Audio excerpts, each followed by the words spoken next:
दोस्तों BBC Toronto ਗਾਉਂਦਾ ਪੰਜਾਬ ਵੇਖਣ ਤੇ ਸੁਣਨ ਵਾਲਿਆਂ ਨੂੰ ਪਿਆਰ ਭਰੀ ਸਤਿ ਸ਼੍ਰੀ ਅਕਾਲ।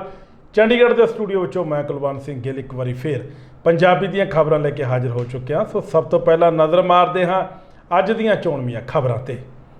ਸਾਬਕਾ ਕੇਂਦਰੀ ਮੰਤਰੀ ਬੀਬੀ ਹਰਸਿਮਰਤ ਕੌਰ ਬਾਦਲ ਨੇ ਦੋਸ਼ ਲਾਇਆ ਹੈ ਕਿ ਪੰਜਾਬ ਵਿੱਚ ਗੈਂਗਸਟਰਾਂ ਦਾ ਰਾਜ ਚੱਲ ਰਿਹਾ ਹੈ, ਜਿਸ ਕਾਰਨ ਗੈਂਗਸਟਰ ਪੰਜਾਬ ਦੇ ਵਪਾਰੀਆਂ ਨੂੰ ਫਿਰੌਤੀ ਲਈ ਗੈਂਗਸਟਰ ਫੋਨ ਕਰ ਰਹੇ ਹਨ ਅਤੇ ਕੈਪਟਨ ਅਮਰਿੰਦਰ ਸਿੰਘ ਦੇ ਸਲਾਹਕਾਰ ਕੈਪਟਨ ਸੰਦੀਪ ਸੰਧੂ ਦੀ ਫੋਟੋ ਜਗਰਾਓਂ ਕਾਂਡ ਦੇ ਮੁਲਜ਼ਮ ਨਾਲ ਵਾਇਰਲ ਹੋ ਰਹੀ ਹੈ। ਇਸ ਦੇ ਨਾਲ ਹੀ ਹਰਸਿਮਰਤ ਕੌਰ ਮਾਨਸਾ ਵਿਖੇ ਲੱਗਣ ਜਾ ਰਹੇ ਆਕਸੀਜਨ ਪਲਾਂਟ ਦੇ ਲਈ ਡਿਪਟੀ ਕਮਿਸ਼ਨਰ ਮਾਨਸਾ ਨੂੰ 1.5 ਕਰੋੜ ਰੁਪਏ ਦਾ ਚੈੱਕ ਦੇਣ ਲਈ ਪਹੁੰਚੇ ਹੋਏ ਸਨ। ਦੇਖੋ, ਇਸ ਕਰੋਨਾ ਮਹਾਮਾਰੀ ਦੇ ਨਾਲ ਜਿੰਨਾ ਨੁਕਸਾਨ ਦੁਨੀਆ 'ਚ ਦੇਸ਼ 'ਚ ਹੋਇਆ ਹੈ, ਉਹਦਾ ਦੁੱਖ ਇਸ ਗੱਲ ਹੈ ਕਿ ਸਾਡਾ ਪੰਜਾਬ ਇਸ ਨੁਕਸਾਨ 'ਚ ਅੱਜ ਵੀ ਜਿੰਨੀ ਨੈਸ਼ਨਲ ਐਵਰੇਜ ਹੈਗੀ ਮੌਤਾਂ ਦੀ, ਉਸ ਐਵਰੇਜ ਦਾ ਦੁੱਗਣਾ ਸਾਡੇ ਪੰਜਾਬ 'ਚ ਮੌਤਾਂ ਹੋ ਰਹੀਆਂ ਨੇ। ਲਗਾਤਾਰ ਪਿਛਲੇ 34-35 ਦਿਨਾਂ ਤੋਂ ਹਰ ਰੋਜ਼ 100 ਬੰਦੇ ਮਰ ਰਹੇ ਨੇ, ਹਰ ਰੋਜ਼। ਮਤਲਬ ਕਿਸੇ ਸੂਬੇ 'ਚ ਜੇ ਇੱਕ ਅੱਧਾ ਦਿਨ 100 ਬੰਦੇ ਰੋਜ਼ ਮਰੀ ਜਾਣ ਤਾਂ ਸੂਬੇ ਦਾ ਮੁਖੀ ਕੀ ਕਰਦਾ ਹੈ? ਉੱਥੇ ਦੀ ਐਡਮਿਨਿਸਟ੍ਰੇਸ਼ਨ ਨਾਲ ਗੱਲ ਕਰਦਾ ਹੈ, ਉੱਥੇ ਪਹੁੰਚਦਾ ਹੈ, ਸੁਧਾਰ ਕਿਵੇਂ ਕਰੀਏ ਉਹਦੇ ਬਾਰੇ ਸੋਚਦਾ ਹੈ। ਲੇਕਿਨ ਅਫਸੋਸ ਕਿ ਇਹ ਸਰਕਾਰ ਨੂੰ ਟਾਈਮ ਤਾਂ ਹੈਗਾ ਦਿੱਲੀ ਜਾ ਕੇ ਆਪ ਦੀ ਕੁਰਸੀ ਸਾਂਭਣ ਵਾਸਤੇ, ਲੇਕਿਨ ਲੋਕਾਂ ਦੀ ਜਿਹੜੀ ਮੌਤਾਂ ਹੋ ਰਹੀਆਂ ਨੇ ਉਹਨਾਂ ਹਾਲਾਤਾਂ ਨੂੰ ਸੁਧਾਰਨ ਵਾਸਤੇ ਕੀ ਕਰਨਾ ਹੈ? ਅੱਜ ਨਾ ਆਕਸੀਜਨ ਦੀ ਘਾਟ ਕਮੀ ਆਪਾਂ ਦੇਖਿਆ ਇਸ ਮਹਾਮਾਰੀ ਦੇ ਦੌਰਾਨ ਕਿੰਨੀ ਵੱਡੀ ਸੀਗੀ, ਦਵਾਈਆਂ ਦੀ ਘਾਟ ਕਮੀ, ਵੈਕਸੀਨੇਸ਼ਨ ਦੀ ਘਾਟ ਕਮੀ, ਬੈੱਡਾਂ ਦੀ ਘਾਟ ਕਮੀ, ਹਰ ਚੀਜ਼ ਦੀ ਜਦ ਘਾਟ ਕਮੀ ਨਜ਼ਰ ਆਈ ਹੈ ਤੇ ਸਾਰੇ ਕਹਿ ਰਹੇ ਨੇ ਕਿ ਤੀਜੀ ਵੇਵ ਵੀ ਆਉਣ ਵਾਲੀ ਹੈ, ਜਿਸ ਵੇਵ 'ਚ ਜ਼ਿਆਦਾ ਬੱਚਿਆਂ ਨੂੰ ਅਫੈਕਟ ਕਰੂਗੀ। ਤੇ ਫਿਰ ਜਦ ਸਰਕਾਰ ਵੱਲੋਂ ਕੋਈ ਪ੍ਰਬੰਧ ਨਹੀਂ ਦਿਖ ਰਹੇ ਤੇ ਅਸੀਂ ਆਪਣੇ ਵੱਲੋਂ ਜਿੰਨੇ ਕੁ ਜੋਗੀ ਹੈਗੇ, ਸਾਡੇ ਕੋਲ ਕੱਲੀ ਇੱਕ ਧਾਰਮਿਕ ਸੰਸਥਾ ਦਿੱਲੀ 'ਚ ਦਿੱਲੀ ਗੁਰਦੁਆਰਾ ਸੀਗੀ, ਇੱਥੇ SGPC ਹੈਗੀ ਜਿੱਥੇ ਆਪਣੇ ਮੈਂਬਰ ਹੈਗੇ ਵੱਧ। ਤੇ ਤੁਸੀਂ ਦੇਖਿਆ ਕਿ ਦਿੱਲੀ 'ਚ DGMC ਨੇ ਕਿੰਨਾ ਬਖੂਬੀ ਕੰਮ ਕੀਤਾ ਕਿ ਉੱਥੇ ਦੀ ਪਾਰਟੀਆਂ ਦੇ ਜਿਹੜੇ ਮੁਹੱਲਾ ਕਲੀਨਿਕ ਦਾ ਢਿੰਡੋਰਾ ਪਟਾਉਂਦੇ ਸੀ, ਸਾਰਾ ਸੱਚ ਸਾਹਮਣੇ ਆ ਗਿਆ ਕਿ ਕਿਵੇਂ ਸਿੱਖਾਂ ਨੇ ਤੇ ਆਪਣੇ ਸੈਂਟਰ ਖੋਲ੍ਹ ਕੇ ਲੋਕਾਂ ਦੀ ਜਾਨਾਂ ਬਚਾਈਆਂ। ਤੇ ਅੱਜ ਵੀ ਤੁਸੀਂ ਦੇਖ ਰਹੇ ਹੋ ਕਿ ਨਾ ਦੋਨੋਂ ਪਾਰਟੀਆਂ ਵਿੱਚੋਂ ਕੋਈ ਲੋਕਾਂ ਦੇ ਵਿੱਚ ਨਜ਼ਰ ਨਹੀਂ ਆ ਰਿਹਾ। SGPC ਥਾਂ ਜਾ ਕੇ ਲੋਕਾਂ ਵਾਸਤੇ ਆਕਸੀਜਨ ਸੈਂਟਰ ਖੋਲ੍ਹ ਰਹੀ ਹੈ, ਉਹਨਾਂ ਨੂੰ ਰੋਟੀ ਪਹੁੰਚਾ ਰਹੀ ਹੈ ਤੇ ਹੁਣ ਘਰ ਤਾਈਂ ਅਸੀਂ ਆਪਣੇ ਆਕਸੀਜਨ ਦੇ ਉਹਨਾਂ ਵਾਸਤੇ ਕਨਸੈਂਟਰੇਟਰ ਪਹੁੰਚਣ ਦੀ ਵੀ ਸੇਵਾ ਆਪਾਂ ਕਰ ਰਹੇ ਹਾਂ। ਸੋ ਇੱਥੇ ਵੀ ਜਦ ਮੈਂ ਗੱਲ ਕੀਤੀ SMO ਸਾਹਿਬ ਦੇ ਨਾਲ ਕਿ ਕੀ ਘਾਟ ਕਮੀਆਂ ਹੈਗੀਆਂ, ਉਹਨਾਂ ਨੂੰ ਪੂਰਾ ਕਰਨ ਵਾਸਤੇ ਤੁਸੀਂ ਕੀ ਕਰ ਰਹੇ ਹੋ, ਉਹਨਾਂ ਨੇ ਕਾਫੀ ਸਾਰੀ ਚੀਜ਼ਾਂ ਕਿ ਡਾਕਟਰਾਂ ਦੀ ਲੋੜ ਹੈ, ਨਰਸਾਂ ਦੀ, ਵਾਰਡ ਬॉय, ਸਫਾਈ ਕਰਮਚਾਰੀ ਦੀ, ਆਕਸੀਜਨ ਦੀ, ਜਿਹਦੇ ਕਰਕੇ ਮੈਂ ਫਿਰ ਪੰਜਾਬ ਦੇ ਹੈਲਥ ਸੈਕਟਰੀ ਨਾਲ ਮੈਂ ਗੱਲ ਕੀਤੀ ਤੇ ਉਹਨਾਂ ਨੂੰ ਮੈਂ ਕਿਹਾ ਕਿ ਮੇਰੇ MP ਲੈਡ ਤੋਂ ਜਿਹੜੀ ਵੀ ਚੀਜ਼ ਦੀ ਤੁਹਾਨੂੰ ਲੋੜ ਹੈ, ਲੋਕੀ ਕਹਿੰਦੇ ਤੀਜੀ ਵੇਵ ਆ ਰਹੀ ਹੈ, ਤੀਜੀ ਵੇਵ 'ਚ ਬੱਚਿਆਂ ਦੇ ਬਹੁਤ ਵੱਡਾ ਅਸਰ ਹੋਊਗਾ, ਅਸੀਂ ਕੀ ਤਿਆਰੀ ਕਰ ਰਹੇ ਹਾਂ? ਘੱਟ ਤੋਂ ਘੱਟ ਕਿਸੇ ਮਾਪੇ ਨੂੰ ਆਪਦੇ ਬੱਚੇ ਨੂੰ ਆਕਸੀਜਨ ਦੀ ਘਾਟ ਕਰਕੇ ਨਾ ਤਾਂ ਮਰਦੇ ਹੋਏ ਦੇਖਣਾ ਚਾਹੀਦਾ ਹੈ। ਸੋ ਜਿਹਦੇ ਕਰਕੇ ਉਹਨਾਂ ਨੇ ਕਿਹਾ ਕਿ ਹਾਂਜੀ। ਮੈਂ ਕਿਹਾ ਮੇਰੇ MP ਲੈਡ ਤੋਂ ਜੋ ਤੁਹਾਨੂੰ ਚਾਹੀਦਾ ਹੈ ਤੁਸੀਂ ਮੇਰੇ ਤੋਂ ਲੈ ਲਓ, ਕਿਉਂਕਿ 2019 ਦੀ ਚੋਣਾਂ ਤੋਂ ਪਹਿਲੇ ਜਿਹੜਾ ਮੈਂ MP ਲੈਡ ਵੰਡਿਆ ਸੀਗਾ, ਇਹਨਾਂ ਦੋਨਾਂ DCਆਂ ਨੇ ਬਹੁਤ ਵੱਡੀ ਅਮਾਊਂਟ ਉਹ ਲਗਨ ਹੀ ਨਹੀਂ ਦਿੱਤਾ, ਜਿਹਦੇ ਕਰਕੇ ਉਹ ਮੇਰੇ ਅਕਾਊਂਟ 'ਚ ਵਾਪਸ ਆ ਗਿਆ ਸੀ। ਸੋ ਉਹਨਾਂ ਨੇ ਸੈਕਟਰੀ ਸਾਹਿਬ ਨੇ ਕਿਹਾ ਕਿ ਸਾਨੂੰ PSA plant, oxygen manufacturing plant ਜਿਹੜੇ ਹੁੰਦੇ ਨੇ ਉਹਦੇ ਵਾਸਤੇ ਇੱਥੇ 1 ਕਰੋੜ 43 ਲੱਖ ਮਾਨਸੇ ਵਾਸਤੇ ਤੇ ਤਲਵੰਡੀ ਸਾਬੋ 'ਚ ਤੇ ਗੋਨਿਆਣਾ ਮੰਡੀ 'ਚ ਜਿਹੜੇ ਸਿਵਲ ਹਸਪਤਾਲ ਹੈ ਉਹਨਾਂ ਵਾਸਤੇ ਵੀ 1.5 ਕਰੋੜ ਰੁਪਇਆ ਮੈਂ ਕੱਲ ਦੇ ਕੇ ਆਈ ਹਾਂ। ਤਾਂ ਅੱਜ 143, ਸੋ ਮਤਲਬ 3 ਕਰੋੜ ਰੁਪਇਆ ਮੈਂ ਆਪਣੇ MP ਲੈਡ ਤੋਂ ਇਸ ਕਰਕੇ ਦਿੱਤਾ ਤਾਂ ਕਿ ਜਲਦ ਤੋਂ ਜਲਦ ਆਕਸੀਜਨ ਦੀ ਮੈਨੂਫੈਕਚਰਿੰਗ ਦੀ ਸਪਲਾਈ ਦੇ ਪਲਾਂਟ ਆਪਣੇ ਇਲਾਕੇ 'ਚ, ਮੇਰੇ ਹਲਕੇ 'ਚ ਬਣ ਜਾਣ। ਖੰਨਾ ਤੋਂ ਪਿਛਲੇ ਲੰਬੇ ਸਮੇਂ ਤੋਂ ਸ਼੍ਰੋਮਣੀ ਅਕਾਲੀ ਦਲ ਦੀ ਸੇਵਾ ਕਰਦੇ ਆ ਰਹੇ ਸਾਬਕਾ ਮਿਊਨਿਸਪਲ ਕਮੇਟੀ ਸਰਦਾਰ ਇਕਬਾਲ ਸਿੰਘ ਚੰਨੀ ਨੂੰ ਸ਼੍ਰੋਮਣੀ ਅਕਾਲੀ ਦਲ ਵੱਲੋਂ ਪੋਲੀਟੀਕਲ ਅਫੇਅਰ ਕਮੇਟੀ ਦਾ ਮੈਂਬਰ ਚੁਣਨ ਤੇ ਜਿੱਥੇ ਖੰਨਾ ਸ਼ਹਿਰ ਵਿੱਚ ਖੁਸ਼ੀ ਦੀ ਲਹਿਰ ਹੈ, ਉੱਥੇ ਹੀ ਸਰਦਾਰ ਇਕਬਾਲ ਸਿੰਘ ਚੰਨੀ ਨੂੰ ਸ਼ਹਿਰ ਵਿੱਚ ਵੱਖ-ਵੱਖ ਥਾਵਾਂ ਤੇ ਲਗਾਤਾਰ ਸਨਮਾਨਿਤ ਕੀਤਾ ਜਾ ਰਿਹਾ ਹੈ। ਇਸੇ ਤਹਿਤ ਅੱਜ ਖੰਨਾ ਦੇ ਕ੍ਰਿਸ਼ਨਾ ਨਗਰ ਵਿਖੇ ਸਰਦਾਰ ਇਕਬਾਲ ਸਿੰਘ ਚੰਨੀ ਨੂੰ ਸਿਰੋਪਾ ਪਾ ਕੇ ਸਨਮਾਨਿਤ ਕੀਤਾ ਗਿਆ। ਸਭ ਤੋਂ ਪਹਿਲਾਂ ਮੈਂ ਵਾਹਿਗੁਰੂ ਦਾ ਸ਼ੁਕਰਗੁਜ਼ਾਰ ਹਾਂ ਕਿ ਉਹਨਾਂ ਦੀ ਕਿਰਪਾ ਮੇਰੇ 'ਤੇ ਹੋਈ ਹੈ ਅਤੇ ਪਾਰਟੀ ਪ੍ਰਧਾਨ ਸਾਹਿਬ ਸੁਖਬੀਰ ਸਿੰਘ ਜੀ ਬਾਦਲ ਅਤੇ ਸਮੁੱਚੀ ਹਾਈ ਕਮਾਂਡ ਨੇ ਮੇਰੇ 'ਤੇ ਭਰੋਸਾ ਪ੍ਰਗਟ ਕੀਤਾ ਅਤੇ ਮੈਂ ਸਮਝਦਾ ਕਿ ਉਹਨਾਂ ਨੇ ਜੋ ਭਰੋਸਾ ਮੇਰੇ 'ਤੇ ਪ੍ਰਗਟ ਕੀਤਾ ਹੈ ਉਹ ਮੈਂ ਪੂਰਾ ਕਰੂੰਗਾ ਅਤੇ ਆਪਣੀ ਜਿਹੜੀ ਜ਼ਿੰਮੇਵਾਰੀ ਮੇਰੇ 'ਤੇ ਪਾਈ ਗਈ ਹੈ ਉਹ ਮੈਂ ਪੂਰੀ ਇਮਾਨਦਾਰੀ, ਤਨਦੇਹੀ ਅਤੇ ਮਿਹਨਤ ਨਾਲ ਕਰੂੰਗਾ।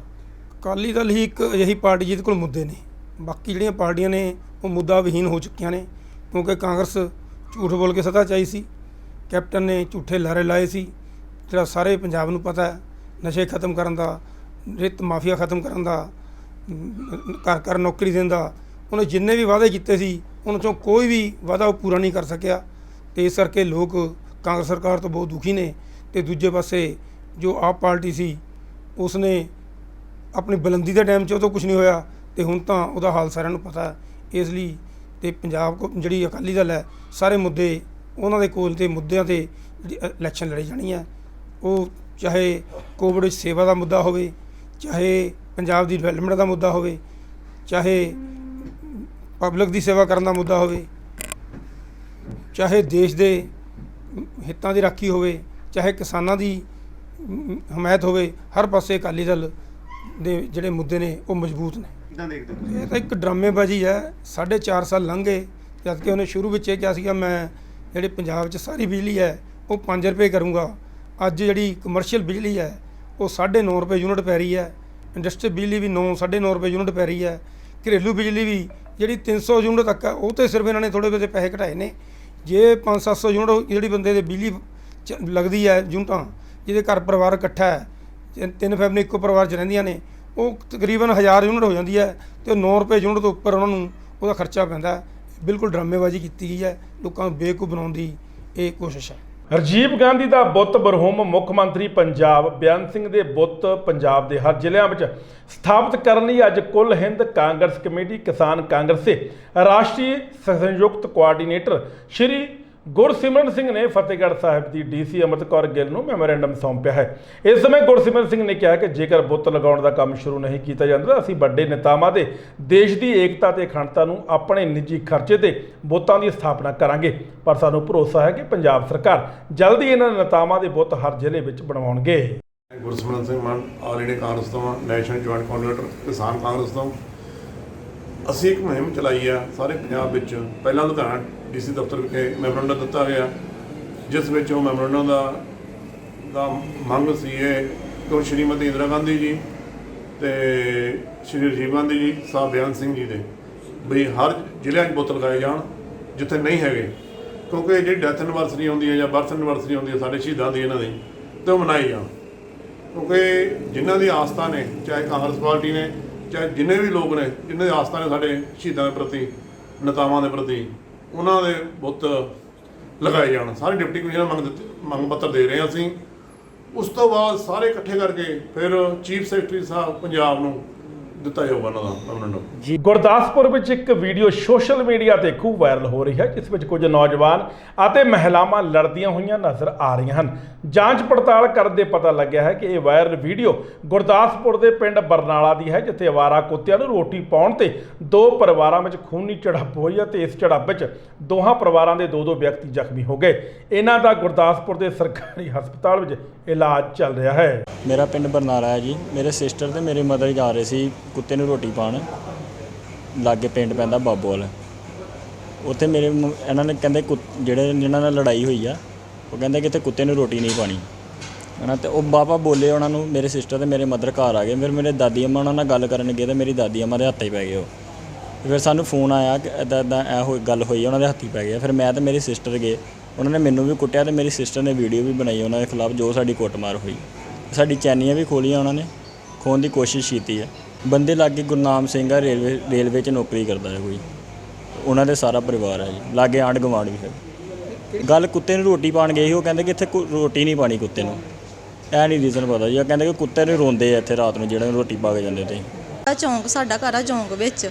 ਮੈਂ ਉਹਨਾਂ ਨੂੰ ਇਹੀ ਕਿਹਾ ਸੀ, ਉਹ ਕੁੜੀਆਂ ਆਉਂਦੀਆਂ ਸੀ 1-2 ਗਲੀਆਂ ਛੱਡ ਕੇ, ਮਤਲਬ ਕਿ ਆਪ ਤੋਂ ਪੁਲੀ ਤੋਂ ਪਾ ਰਹਿੰਦੀਆਂ ਸੀ। ਉਹਨਾਂ ਦੇ ਰਿਸ਼ਤੇਦਾਰ ਰਹਿੰਦੇ ਆ ਹਰਕ੍ਰਿਸ਼ਨ ਸਕੂਲ ਦੀ ਜਿਹੜੀ ਸੜਕ ਜਾਂਦੀ ਆ ਅੰਦਰ ਨੂੰ, ਉੱਥੇ ਉਹਨਾਂ ਦਾ ਘਰ, ਉਹ ਉੱਥੇ ਰਹਿੰਦੇ ਸੀਗੇ। ਅਤੇ ਉਹ ਮਤਲਬ ਕਿ ਜਦੋਂ ਉਹ ਕੁੜੀ ਆਈ ਨਾ ਸਾਡੇ ਘਰ, ਅਤੇ ਮੈਂ ਉਹਨੂੰ ਕਿਹਾ ਕਿ ਇੱਥੇ ਰੋਟੀ ਨਾ ਪੁੱਤ ਪਾ, ਇੱਥੇ ਕੁੱਤੇ ਮਤਲਬ ਕਿ ਆਉਂਦੇ ਨੇ, ਅਤੇ ਜਿਹੜੇ ਵੀ ਕੋਈ ਮੋਟਰਸਾਈਕਲ ਲੰਘਦੇ ਨੇ ਸਲਿੱਪ ਕਰਦੇ ਨੇ, ਮਗਰ ਪੈਂਦੇ ਨੇ ਕੁੱਤੇ।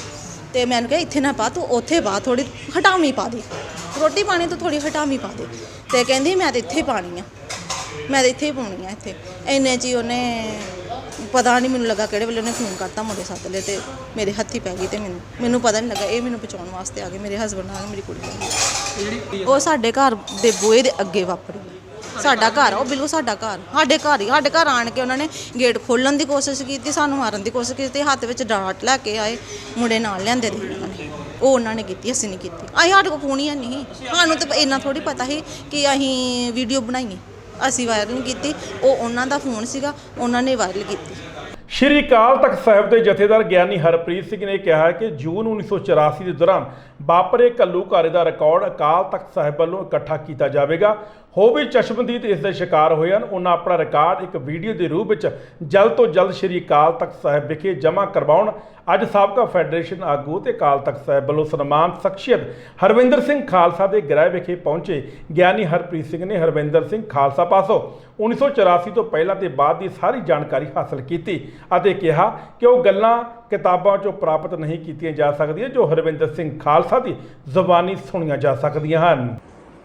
ਕਿ ਉਸ ਦੌਰ ਦੇ ਵਿੱਚ ਜਿਹਦੇ ਉੱਤੇ ਜਿਸ ਤਰ੍ਹਾਂ ਦਾ ਤਸ਼ੱਦਦ ਹੋਇਆ, ਉਹ ਆਪਣੀ ਵੀਡੀਓ ਬਣਾ ਕੇ ਤੇ ਸ੍ਰੀ ਅਕਾਲ ਤਖਤ ਸਾਹਿਬ ਤੇ ਜ਼ਰੂਰ ਭੇਜੇ ਤਾਂ ਕਿ ਅਸੀਂ ਸਾਰਾ ਰਿਕਾਰਡ ਜਿਹੜਾ ਹੈ ਉਹ ਇਕੱਠਾ ਕਰ ਸਕੀਏ। ਕਿਉਂਕਿ ਅਜੇ ਵੀ ਪੰਜ ਭੌਤਿਕ ਸਰੀਰ ਦੇ ਵਿੱਚ ਬਹੁਤ ਸਾਰੇ ਉਹ ਲੋਕ, ਉਹ ਸਿੱਖ, ਉਹ ਸਾਡੀਆਂ ਭੈਣਾਂ ਮਾਤਾਵਾਂ ਜਿਉਂਦੀਆਂ ਨੇ ਜਿਨ੍ਹਾਂ ਨੇ ਇਹ ਅਤਿਆਚਾਰ ਜਿਹੜਾ ਹੈ, ਜਿਵੇਂ ਖਾਲਸਾ ਜੀ ਬੈਠੇ ਨੇ, ਇਹਨਾਂ ਨੇ ਅਤਿਆਚਾਰ ਜਿਹੜਾ ਹੈ ਆਪਣੇ ਹੰਡੀ ਹਟਾਇਆ ਹੈ। ਅਸੀਂ ਚਾਹੁੰਦੇ ਹਾਂ ਕਿ ਸਾਰੇ ਜਿਹੜੇ ਹੈ ਉਹ ਆਪਣੇ ਉੱਪਰ ਹੋਏ ਜ਼ੁਲਮਾਂ ਦੀ ਜਿਹੜੀ ਦਾਸਤਾਨ ਹੈ ਇੱਕ ਵੀਡੀਓ ਦੇ ਰੂਪ ਦੇ ਵਿੱਚ ਰਿਕਾਰਡ ਕਰਕੇ ਸ੍ਰੀ ਅਕਾਲ ਤਖਤ ਸਾਹਿਬ ਦੇ ਉੱਤੇ ਭੇਜਣ।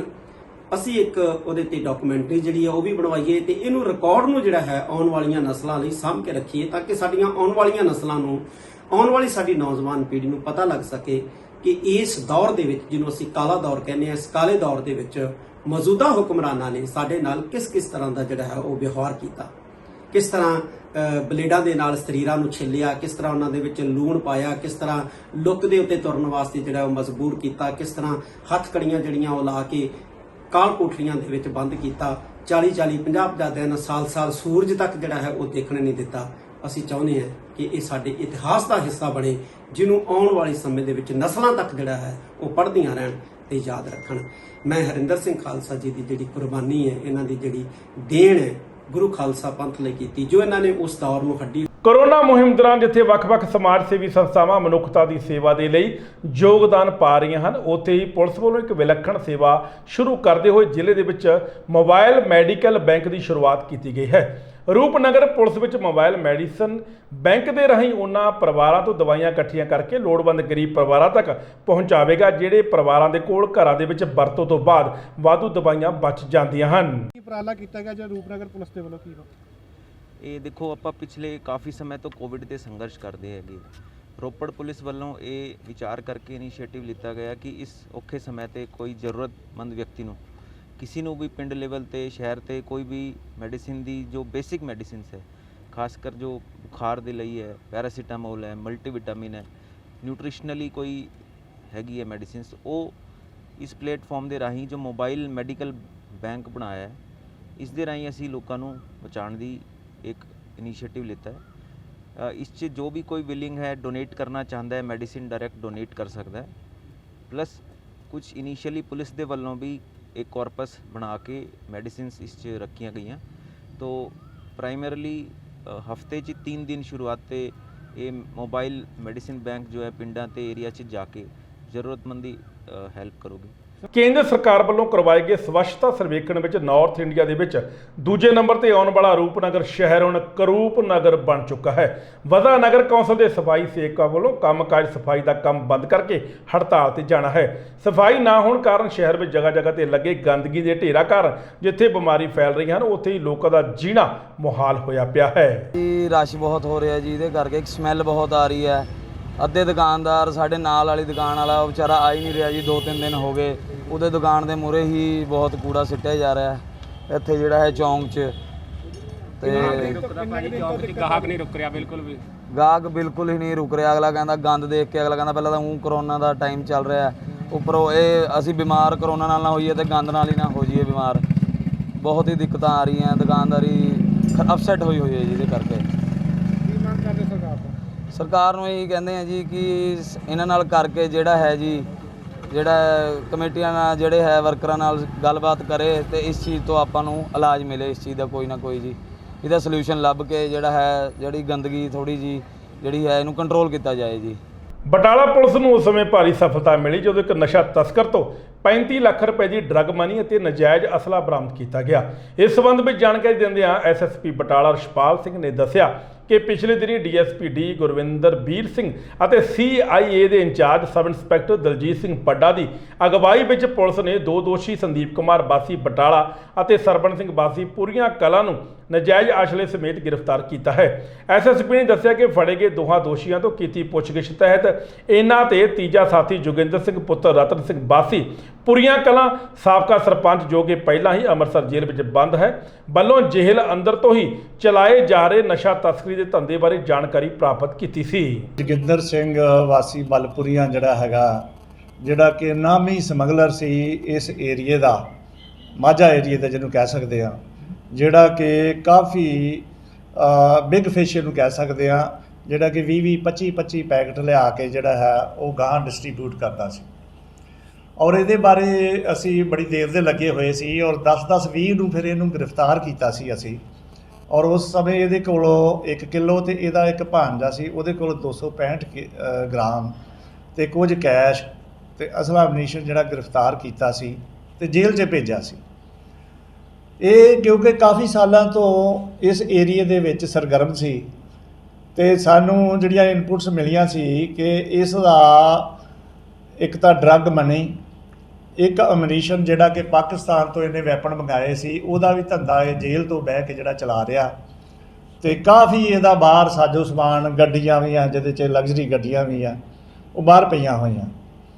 ਫਿਰ ਇਹਦੇ 'ਚ ਸਰ ਅਸੀਂ ਪਿਛਲੇ ਦਿਨੀ 25-26 ਤਰੀਕ ਨੂੰ ਇੱਕ 2 ਬੰਦੇ ਫੜੇ ਅਸੀਂ, ਜਿਹਦੇ ਵਿੱਚ ਇੱਕ ਇਹਦੇ ਪਿੰਡ ਦਾ ਹੀ ਇਹਦਾ ਡਰਾਈਵਰ ਸੀ ਜਿਹਦਾ ਨਾਂ ਸੀ ਸਰਵਣ ਸਿੰਘ ਤੇ ਇੱਕ ਨਾਲ ਮੁੰਡਾ ਹੋਰ ਸੀ ਜਿਹਦਾ ਨਾਂ ਸੀ ਸੰਦੀਪ ਕੁਮਾਰ, ਕਿ ਉਹਨਾਂ ਕੋਲ ਕਾਫੀ ਵੈਪਨ ਨੇ ਜਿਹੜੇ ਕਿ ਵੱਖ-ਵੱਖ ਸਮਗਲਰਾਂ ਤੇ ਗੈਂਗਸਟਰਾਂ ਦੇ ਉਹ ਰਿਪੇਅਰ ਵੀ ਕਰਦੇ ਆ, ਸੇਲ ਵੀ ਕਰਦੇ ਆ ਤੇ ਕਾਫੀ ਵੈਪਨ ਇਸ ਇਲਾਕੇ 'ਚ ਜਿਹੜਾ ਉਹ ਯੂਜ਼ ਹੁੰਦੇ ਨੇ, ਮਿਸਯੂਜ਼ ਹੁੰਦੇ ਨੇ।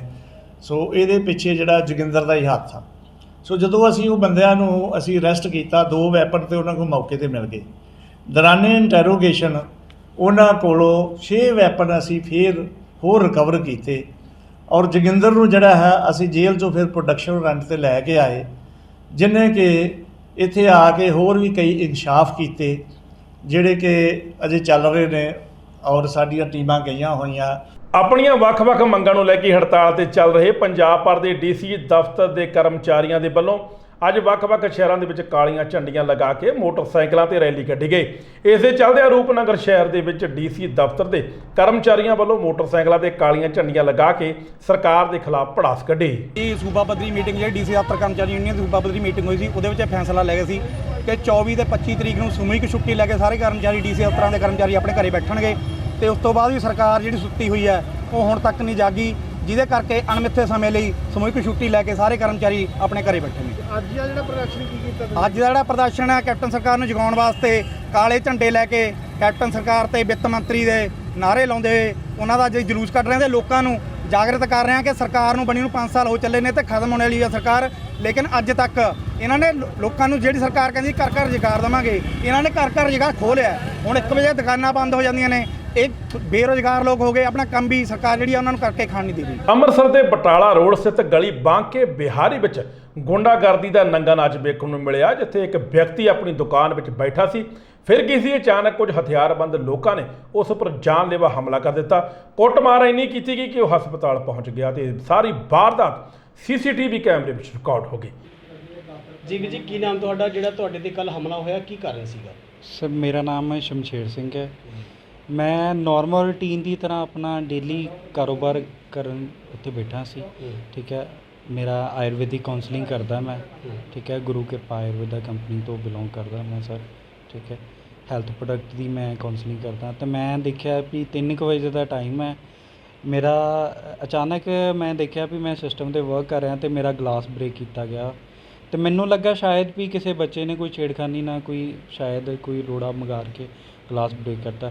ਬਟ ਮੈਂ ਹਲੇ ਇਹੀ ਦੇਖਣ ਮੈਂ ਉੱਠਿਆ ਹੀ ਆ ਚੇਅਰ ਤੋਂ ਕੀ ਦੇਖ ਰਿਹਾ ਵੀ 4-5 ਮੁੰਡੇ ਐਂਟਰ ਹੁੰਦੇ ਆ ਜਿਨ੍ਹਾਂ ਦੇ ਹੱਥ 'ਚ ਕਾਫੀ ਤਿੱਖੇ ਧਾਰ ਵਾਲੇ ਦਾਤਰ ਤਲਵਾਰਾਂ ਸੀ। ਉਹਨਾਂ ਨੇ ਕੋਈ ਮੇਰੀ ਗੱਲਬਾਤ ਨਹੀਂ ਸੁਣੀ। ਮੈਂ ਇਹੀ ਪੁੱਛਦਾ ਰਿਹਾ ਭਾਜੀ ਦੱਸੋ ਕਾਹਦੀ ਗੱਲੋਂ ਮਾਰ ਰਹੇ ਹੋ ਮੈਨੂੰ, ਕੀ ਕਾਰਨ ਹੈ, ਕਿੱਥੇ ਮੇਰੀ ਗਲਤੀ ਹੈ। ਬਿਨਾਂ ਗਲਤੀ ਸੁਣੇ ਹੋਏ ਉਹਨਾਂ ਨੇ ਸਰ ਪਹਿਲਾਂ ਮੇਰੀ ਲੱਤ 'ਤੇ ਵਾਰ ਕੀਤਾ ਜਿਹਦੇ ਕਰਕੇ ਮੇਰੀ ਰਾਈਟ ਸਾਈਡ ਦੀ ਨੀਂਹ ਦੀ ਹੱਡੀ ਬ੍ਰੇਕ ਹੋ ਗਈ ਅਤੇ ਮੈਂ ਉੱਥੇ ਹੀ ਡਿੱਗ ਪਿਆ। ਫਿਰ ਵੀ ਮੈਂ ਆਪਣੀ ਸਾਈਡ ਨੂੰ ਸੇਫ ਸਾਈਡ ਕਰਦਾ ਹੋਇਆ ਗਾਂਹ ਅੱਗੇ ਤੁਰਿਆ ਅਤੇ ਉਹਨਾਂ ਨੇ ਮੇਰੀ ਦੋਨਾਂ ਸਾਈਡ ਦੀ ਬੈਕ 'ਤੇ ਵਾਰ ਕੀਤਾ ਜਿਹਦੇ ਕਰਕੇ ਮੇਰੇ ਕਾਫੀ ਡੀਪ ਕੱਟ ਲੱਗੇ ਨੇ। ਅਤੇ ਲਾਸਟ ਉਹਨਾਂ ਨੇ ਵਾਰ ਜਿਹੜੇ ਮੇਰੀ ਗਰਦਨ 'ਤੇ ਕਰਨਾ ਚਾਹਿਆ ਲੇਕਿਨ ਮੈਂ ਗਰਦਨ ਨੂੰ ਬਚਾਉਂਦੇ ਹੋਏ ਆਪਣਾ ਲੈਫਟ ਆਰਮ ਅੱਗੇ ਕੀਤਾ ਜਿਹਦੇ ਕਰਕੇ ਮੇਰਾ ਹੱਡੀ ਕੱਟਿਆ ਗਿਆ। ਪੁਲਿਸ ਜ਼ਿਲ੍ਹਾ ਬਟਾਲਾ ਦੇ ਅੰਤਰਗਤ ਥਾਣਾ ਸ਼ਹਿਰੀ ਵਿੱਚ ਪੁਲਿਸ ਦੀ ਕਾਰਜ ਪ੍ਰਣਾਲੀ ਤੇ ਸਵਾਲੀਆ ਨਿਸ਼ਾਨ ਖੜੇ ਹੋ ਗਏ ਹਨ, ਜਿੱਥੇ ਇੱਕ ਚੋਰ ਚਕਮਾ ਦੇ ਕੇ ਪੁਲਿਸ ਥਾਣੇ ਵਿੱਚੋਂ ਫਰਾਰ ਹੋ ਗਿਆ। ਪੁਲਿਸ ਨੂੰ ਹੱਥਾਂ ਪੈਰਾਂ ਦੀ ਪੈ ਗਈ। ਜਦੋਂ ਇਸ ਬਾਰੇ ਮੀਡੀਆ ਨੇ ਪੁਲਿਸ ਦੇ ਅਧਿਕਾਰੀਆਂ ਤੋਂ ਪੁੱਛਿਆ ਗਿਆ ਤਾਂ ਸਫਾਈ ਦਿੰਦੇ ਹੋਏ ਨਜ਼ਰ ਆਏ। SHO ਸੁਖਵਿੰਦਰ ਸਿੰਘ ਮੁਤਾਬਕ ਫਰਾਰ ਹੋਏ ਚੋਰ ਦੀ ਉਮਰ 25 ਸਾਲ ਹੈ ਅਤੇ ਇੱਕ ਬਾਂਹ ਤੋਂ ਅਪਾਹਜ ਵੀ ਹੈ। ਦੋਸ਼ੀ ਨੇ ਪੁੱਛਗਿੱਛ ਲਈ ਉਂਝ ਸ਼ੱਕ ਦੀ ਬਣਾ ਤੇ ਉਹਨੂੰ ਲਿਆਂਦਾ ਸੀ ਜੀ, ਤੇ ਉਹ ਬਾਥਰੂਮ ਜਾਣ ਲੱਗਾ, ਬਾਥਰੂਮ 'ਚੋਂ ਡਿੱਗਦੀ ਉਹ ਤੋਂ ਉੱਪਰ ਚੜ੍ਹ ਕੇ ਤੋਂ ਛਾਲ ਮਾਰ ਕੇ ਫਰਾਰ ਹੋ ਗਿਆ। ਕਿਸ ਦੀ ਅਣਗਹਿਲੀ ਗਿਣੀ ਜਾਂਦੀ ਹੈ? ਨਹੀਂ ਅਣਗਹਿਲੀ ਇਹਦੇ ਵਿੱਚ ਬੇਸਿਕਲੀ ਤਾਂ ਕਿਸੇ ਦੀ ਵੀ ਨਹੀਂ। ਉਹ ਬਾਥਰੂਮ ਅੰਦਰ ਆ, ਉਹਦੇ ਦਰਵਾਜ਼ੇ ਤੇ ਮੁਲਾਜ਼ਮ ਲੱਗੇ ਸੀ। ਉਹ ਇੰਨੇ ਜੋਗਾ ਵੀ ਹੈ ਨਹੀਂ ਵੀ ਉੱਪਰ ਚੜ੍ਹ ਜੂਗਾ, ਪਰ ਉਹ ਅਸੀਂ ਜੱਜ ਕਰਦੇ ਹਾਂ ਕਿਉਂਕਿ ਹੈਂਡੀਕੈਪਟਡ ਹੈਗਾ ਸੀ ਉਹ। ਪਰ ਉਹ ਜਦੋਂ ਹੁਣ ਦਰਵਾਜ਼ੇ 'ਤੇ ਖੜ੍ਹੇ ਉਹਨਾਂ ਨੂੰ ਆਸ ਨਹੀਂ, ਉਹ ਵਿੱਚੋਂ ਦੀ ਚੜ੍ਹ ਕੇ ਤੋਂ ਉੱਪਰ ਭੱਜ ਗਿਆ। ਅਸੀਂ ਉਦੋਂ ਦੇ ਉਹਦੇ ਪਿੱਛੇ ਲੱਗੇ ਹਾਂ ਤੇ ਅਸੀਂ ਹੋਰ ਵੀ ਸੋਰਸ ਲਾਏ ਆ, ਅਸੀਂ ਉਹਨੂੰ ਕਰ ਲਾਂਗੇ ਅਰੈਸਟ। ਸਰ ਨਾਮ ਕੀ ਸੀ ਜੀ? ਨਾਮ ਕਾਲੂ। ਹੈਂਡੀਕੈਪ ਬਾਅਦ ਤੋਂ ਸੀ ਕਿ ਲੱਤ ਤੋਂ ਜੀ? ਲੱਤ ਤੋਂ ਜੀ। ਪਠਾਨਕੋਟ ਦੀ ਰਹਿਣ ਵਾਲੀ ਇੱਕ ਵਿਆਹੁਤਾ ਕੁੜੀ ਦੇ ਨਾਲ ਉਸਦੇ ਪਤੀ ਦੁਆਰਾ ਕੁੱਟਮਾਰ ਦਾ ਮਾਮਲਾ ਪ੍ਰਕਾਸ਼ ਵਿੱਚ ਆਇਆ ਹੈ। ਔਰਤ ਮੁਤਾਬਕ ਉਸੇ ਬੱਚੇ ਦਾ ਜਨਮ ਦਿਨ ਸੀ ਅਤੇ ਸਹੁਰੇ ਪਰਿਵਾਰ ਨੇ ਜਨਮ ਦਿਨ ਤੇ ਦਾਜ ਦਹੇਜ ਨਹੀਂ ਦਿੱਤਾ, ਜਿਸ ਤੋਂ ਨਾਰਾਜ਼ ਹੋ ਕੇ ਪਤੀ ਨੇ ਪਤਨੀ ਤੇ ਜਾਨਲੇਵਾ ਹਮਲਾ ਕਰ ਦਿੱਤਾ। ਇੱਥੇ ਹੀ ਬਸ ਨਹੀਂ, ਹੱਥਾਂ ਦੀਆਂ ਉਂਗਲੀਆਂ ਤੱਕ ਕੱਟ ਦਿੱਤੀਆਂ ਗਈਆਂ। ਮਾਮਲਾ ਹਾਈ ਪ੍ਰੋਫਾਈਲ ਘਰਾਣੇ ਨਾਲ ਜੁੜਿਆ ਹੋਇਆ, ਜਿੱਥੇ ਇੱਕ ਪੀੜਤ ਨੇ ਰੋ ਰੋ ਕੇ ਇਨਸਾਫ ਦੀ ਗੁਹਾਰ ਲਗਾਈ ਹੈ।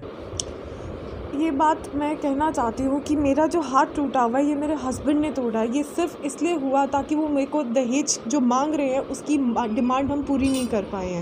और ये बात हुई थी 21 मई को। 20 मई को मेरे बेबी का जन्मदिन था, पहला जन्मदिन था। और ये बात शुरू हो रही है बहुत ही स्टार्टिंग से, जब से मेरी शादी हुई है तब से। दहेज के लिए मुझे बहुत तंग किया जा रहा था। मेरे सास ससुर ने मुझे तंग किया, मेरे पति ने मुझे तंग किया, उनकी बहन मेरी ननद और उनके हस्बैंड ने आकर मुझे यहाँ पर बार बार तंग किया। यहाँ तक कि मुझे मारने की मुझे ज़िंदा जलाने की बात की जा चुकी है। कितनी देर तक मैं वहाँ पे सहती, अब मेरा मन नहीं है। अब मैं चाहती हूँ कि मुझे यहाँ पे इंसाफ मिले। वो लोग फ़रार हैं अपने घर से, मैंने पुलिस में ज़ाहिर किया हुआ है सब कुछ, वो लोग पकड़े नहीं जा रहे हैं। I don't know where the police is hidden, why are they not working over this. कितना पढ़े लिखे हैं आप, क्या कहेंगे? हाँ जी, मैं I was in 3rd standard. I was put to Dalhousie, वहाँ पे सेक्रेड हार्ट स्कूल में। I was there for 8 years. वहाँ से क्वालिफिकेशन ख़त्म करने के बाद +1 +2 I did from Shimla, St. Bede's College. Then I graduated in English Honours from Chandigarh. Post that I again graduated I'm a double graduate. So I graduated in fashion designing. It was a 3-year course from Delhi. Post that my parents called me here कि आओ बेटा शादी कर लो, which I actually feel is the right thing to be done at the right time, and I had the right age to come back and do it. I came back in 2017 Pathankot अपनी city में from Delhi. I was working before that and घर आते ही मेरी शादी हो गई।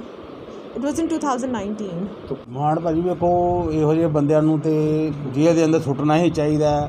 ਇਹੋ ਜਿਹੇ ਨਹੀਂ ਸੁੱਟੋਗੇ, ਨਹੀਂ ਕਿਹਦਾ ਨਿਆਂ ਕਰੋਗੇ ਤੇ ਇਦਾਂ ਦੀਆਂ ਕੁੜੀਆਂ ਵਿਚਾਰੀਆਂ ਉੱਜੜਦੀਆਂ ਰਹਿਣਗੀਆਂ। ਵੇਖੋ ਕੁੜੀ ਵਿਆਹੀ ਏ, ਜਿਹੜੇ ਘਰ ਆ ਕੇ ਬਹਿ ਗਈ ਏ, ਤੇ ਕੁੜੀਆਂ ਕੋਈ ਘਰ ਬਣਾਵੇ ਤੇ ਬਣਾਉਂਦਾ ਨਹੀਂ ਕੋਈ ਵੀ। ਇਹ ਆਪਣੇ ਘਰ ਜਾ ਕੇ ਵਸੇ, ਆਪਣੇ ਘਰ ਜਾ ਕੇ ਪੁੱਜੀ ਰਹਿਣ, ਆਨੰਦ ਲੈਣ।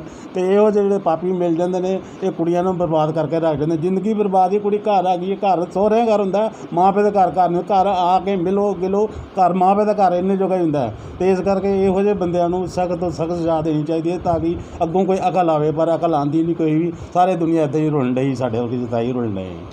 ਤੇ ਸਾਨੂੰ ਨਿਆਂ ਦਿੱਤਾ ਜਾਵੇ, ਇਹਨਾਂ ਨੂੰ ਗ੍ਰਿਫਤਾਰੀ ਕੀਤੀ ਜਾਵੇ ਇਹਨਾਂ ਬੰਦਿਆਂ ਦੀ। ਅੰਮ੍ਰਿਤਸਰ ਦੇ ਵਿੱਚ ਇੱਕ ਚਾਹ ਬਣਾਉਣ ਵਾਲੇ ਨੂੰ ਇਨਕਮ ਟੈਕਸ ਵਿਭਾਗ ਨੇ 6 ਲੱਖ ਰੁਪਏ ਦਾ ਟੈਕਸ ਭੇਜਿਆ ਹੈ ਅਤੇ ਜਦੋਂ ਇਹ ਟੈਕਸ ਭੇਜਿਆ ਗਿਆ ਤਾਂ ਹੱਥਾਂ ਪੈਰਾਂ ਦੀ ਪੈ ਗਈ।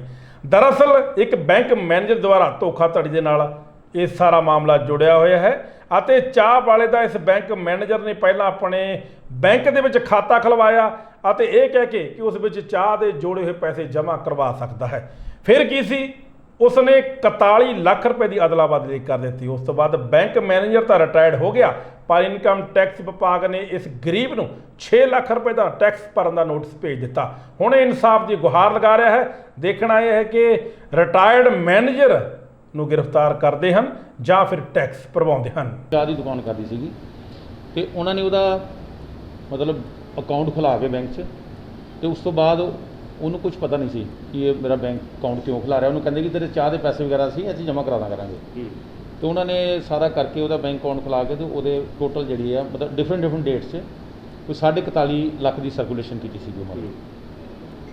ਔਰ ਉਹਨੂੰ ਲੇਡੀ ਨੂੰ ਤਾਂ ਪਹਿਲੇ ਪਤਾ ਨਹੀਂ ਸੀ, ਲੇਕਿਨ ਉਹਨੂੰ ਜਦੋਂ ਫਿਰ ਉਹ ਇਨਕਮ ਟੈਕਸ ਵੱਲੋਂ 6.5 ਲੱਖ ਦਾ ਜਦੋਂ ਉਹਨੂੰ ਇਨਕਮ ਟੈਕਸ ਆਇਆ, ਦੈਨ ਉਹਨੇ ਕੰਪਲੇਂਟ ਫਾਈਲ ਕੀਤੀ। ਕੰਪਲੇਂਟ ਫਾਈਲ ਕਰਕੇ ਤੇ ਅਸੀਂ ਉਹ ਕੰਪਲੇਂਟ ਦੇ ਨੂੰ ਲੈ ਕੇ ਉਹਦੀ ਇਨਕੁਆਇਰੀ ਜਿਹੜੀ ਆ ਕੀਤੀ ਇਕਨੋਮਿਕ ਫੈਂਸਿਸ ਵਿੰਗ ਨੇ। ਉਹ ਮੇਰੇ ਕੋਲ ਆਈ, ਫਿਰ ਮੈਂ ਉਹਨੂੰ ਪ੍ਰੋਪਰ ਜਿਹੜਾ ਇਨਕੁਆਇਰੀ ਨੂੰ ਕੰਡਕਟ ਕੀਤਾ ਔਰ ਅਸੀਂ ਦੇਖਿਆ ਕਿ ਇਹ ਜਿਹੜਾ ਮੈਨੇਜਰ ਹੈ ਉਹਨੇ ਆਪਣੇ ਬੈਨੀਫਿਟ ਵਾਸਤੇ ਉਹ ਇਹਨੂੰ ਪੈਸੇ ਨੂੰ ਮਿਸਯੂਜ਼ ਕੀਤਾ, ਬੈਂਕ ਦੇ ਨੂੰ 420 ਕੀਤੀ ਇਹਨੇ ਔਰ ਬ੍ਰੀਚ ਆਫ ਟਰਸਟ ਕੀਤਾ ਉਹਨੇ। ਤੇ ਉਸ ਨੂੰ ਲੈ ਕੇ ਆਪਾਂ ਫਿਰ ਉਹ ਜਿਹੜੀ ਪ੍ਰੋਪਰ ਇਨਕੁਆਇਰੀ ਜਿਹੜੀ ਆ ਉਹਨੂੰ ਅਸੀਂ ਕਮਿਸ਼ਨਰ ਸਾਹਿਬ ਨੂੰ ਭੇਜੀ, ਜਿਨ੍ਹਾਂ ਨੇ ਕਿ ਆਰਡਰ ਕੀਤੇ ਆ ਕੇਸ ਰਜਿਸਟਰ ਦੇ।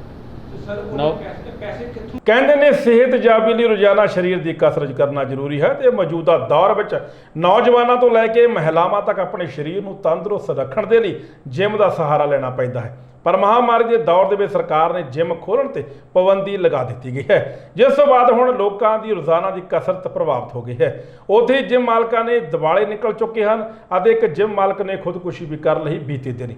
ਉਧਰ ਕਪੂਰਥਲਾ ਵਿੱਚ ਜਿਮ ਮਾਲਕਾਂ ਵੱਲੋਂ ਸਥਾਨਕ DC ਚੌਂਕ ਵਿੱਚ ਜਿਮ ਖੋਲ੍ਹਣ ਦੀ ਮੰਗ ਨੂੰ ਲੈ ਕੇ ਹੱਥਾਂ ਵਿੱਚ ਬੈਨਰ ਫੜ ਕੇ ਸਰਕਾਰ ਦੇ ਪ੍ਰਤੀ ਰੋਸ ਜ਼ਾਹਰ ਕੀਤਾ। ਮੈਂ Ashok Kumar, Ashoka body temple gym ਦਾ ਓਨਰ, ਔਰ ਅੱਜ ਅਸੀਂ ਇੱਥੇ ਇਕੱਠੇ ਹੋਣ ਦਾ ਸਾਡਾ ਇੱਕ ਮਕਸਦ ਆ ਕਿ ਅਸੀਂ ਸਰਕਾਰ ਨੂੰ ਇਹ ਦੱਸਣਾ ਚਾਹ ਰਹੇ ਹਾਂ ਕਿ ਅੱਜ ਪੂਰੇ ਪੰਜਾਬ ਦੇ ਵਿੱਚ ਯੂਥ ਪ੍ਰੋਟੈਸਟ ਕਰ ਰਿਹਾ ਜਿੰਮਾਂ ਕਰਕੇ, ਕਿਉਂਕਿ ਸਰਕਾਰ ਨੇ ਸਾਰੀ ਗਾਈਡਲਾਈਨਸ ਦੇ ਕੇ ਸਾਰੀਆਂ ਚੀਜ਼ਾਂ ਹੌਲੀ ਹੌਲੀ ਓਪਨ ਕਰ ਦਿੱਤੀਆਂ, ਲੇਕਿਨ ਜਿੰਮਾਂ ਵੱਲ ਨੂੰ ਕਿਸੇ ਦਾ ਕੋਈ ਧਿਆਨ ਨਹੀਂ ਜਾ ਰਿਹਾ, ਜਿਹਦੇ ਕਰਕੇ ਯੂਥ ਸਾਡਾ ਬੜਾ ਡਿਪਰੈਸ਼ਨ ਵਿੱਚ ਆਇਆ ਹੋਇਆ ਵਾ। ਪਿੱਛੇ ਜਾ ਕੇ ਸਾਡੇ ਲੁਧਿਆਣੇ ਸਾਡੇ ਜਿੰਮ ਵਾਲੇ ਨੇ ਇੱਕ ਨੇ ਸੁਸਾਈਡ ਵੀ ਕਰ ਲਿਆ ਵਾ, ਤੇ ਹੋਰ ਵੀ ਕਾਫੀ ਮੈਸੇਜ ਆ ਰਹੇ ਆ ਕਿ ਜਿੰਨ 'ਚ ਮੁੰਡੇ ਕਾਫੀ ਪਰੇਸ਼ਾਨ ਆ, ਕਾਫੀ ਜਿਮ ਟ੍ਰੇਨਰ ਪਰੇਸ਼ਾਨ ਆ। ਤੇ ਅਸੀਂ ਇਹੀ ਸਰਕਾਰ ਅੱਗੇ ਮੰਗ ਕਰਦੇ ਹਾਂ ਕਿ ਪਲੀਜ਼ ਸਾਡੇ ਯੂਥ ਨੂੰ ਬਚਾਓ, ਸਾਡੇ ਜਿਮ ਓਪਨ ਕਰੋ, ਕਿਉਂਕਿ ਅਸੀਂ ਵੀ ਸਾਡੇ ਵੀ ਪਰਿਵਾਰ ਆ, ਸਾਡੀਆਂ ਵੀ ਫੈਮਲੀਆਂ ਵਾ। ਸਾਡੇ ਇੱਕ ਜਿਮ ਦੇ ਨਾਲ ਕਿੰਨੀਆਂ ਫੈਮਲੀਆਂ ਵਾ, ਜਿਹੜੇ ਵਿੱਚ ਜਿਮ ਟ੍ਰੇਨਰ ਆ, ਜਿਮ ਸਫਾਈ ਕਰਮਚਾਰੀ ਹੈਗੇ ਆ, ਹੋਰ ਸਟਾਫ ਹੈਗਾ ਸਾਡਾ। ਸਾਡੀ ਸਰਕਾਰ ਅੱਗੇ ਇਹੀ ਮੰਗ ਆ ਕਿ ਜਿੱਦਾਂ ਹੋਰਾਂ ਨੂੰ ਗਾਈਡਲਾਈਨਸ ਦਿੱਤੀ ਆ, ਸਾਨੂੰ ਵੀ ਉਸ ਤਰ੍ਹਾਂ ਗਾਈਡਲਾਈਨਸ ਦੇ ਕੇ ਸਾਡੇ ਜਿਮ ਓਪਨ ਕੀਤੇ ਜਾਣ।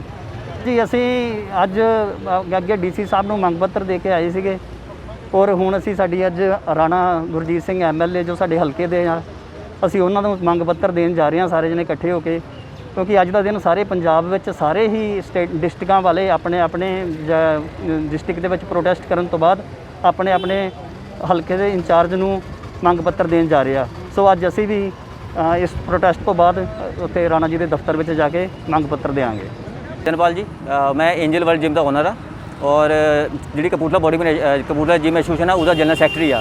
और साडा अज का प्रोटेस्ट का मकसद यही सीगा कि असीं सरकार नूं भी बेनती करिए कि जिहड़े सरकार ने सब कुछ खोलिया होया वा, दुकानां मार्केट खोली हुई आ, साडे जिम भी खोले जान ताकि जिहड़ा साडा गुजारा वा रोज़गार शुरू हो जाए। क्योंकि तुसीं देख सकते हो कि 2 महीने तो लैके साडे जिम बंद है, 2 महीने हो गए घट्टो घट्ट, सानूं उहदा रेंट बिजली खर्चा अपने कई सानूं खर्चे पै रहे आ। और तुसीं देख सकते हो कि पिछले साल भी सानूं साडे जिम 5 महीने बंद रहे आ और सानूं उहदे विच काफ़ी घाटा पिया वा। हुण हजे साडा काम थोड़ा बहुत चलना शुरू होया सीगा, सरकार ने फिर लॉकडाउन ला के साडे जिम पहला बंद करवाते आ। हजे तक तुसीं देख सकते हो कि दुकानां मार्केट सब कुछ खुल गई हुई वा, बाजार खुला है, लेकिन जिम हजे खोले नहीं है।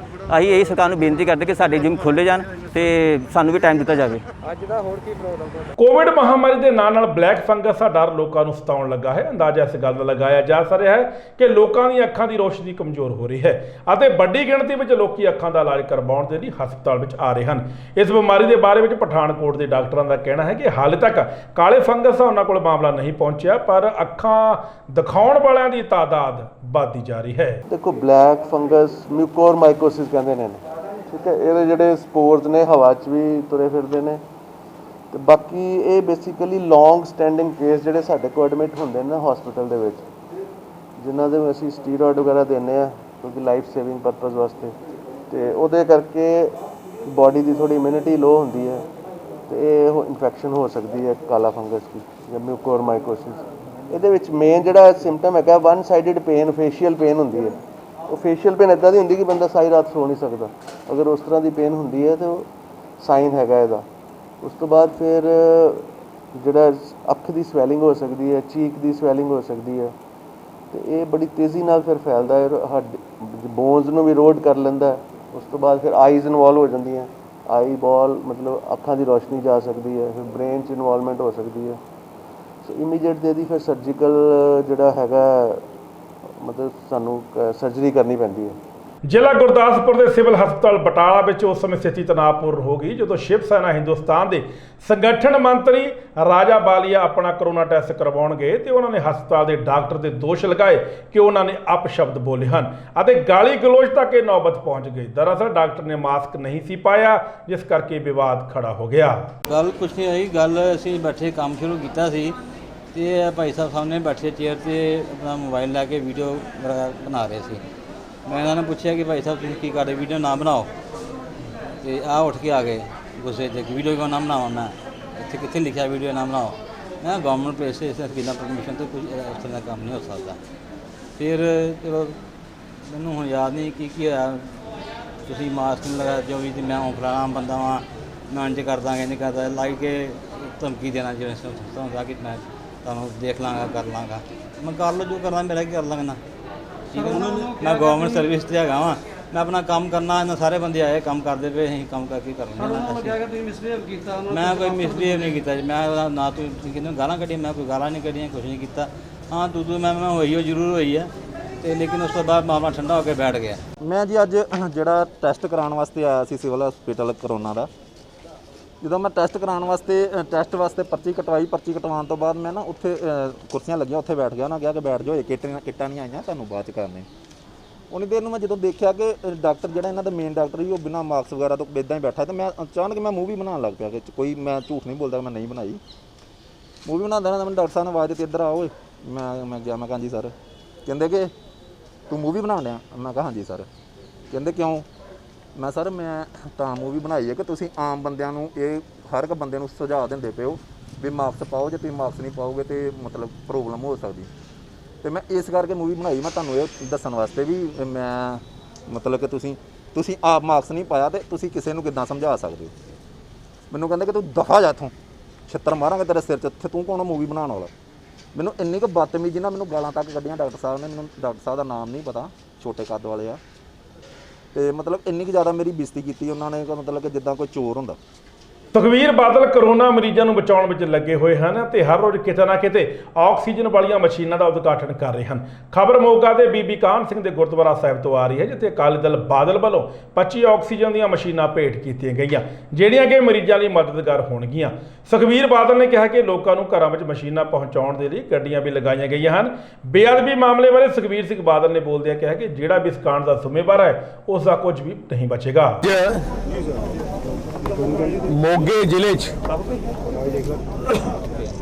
ਮੋਗੇ ਜ਼ਿਲ੍ਹੇ ਵਾਸਤੇ ਸ਼੍ਰੋਮਣੀ ਅਕਾਲੀ ਦਲ ਦੀ ਸਮੁੱਚੀ ਲੀਡਰਸ਼ਿਪ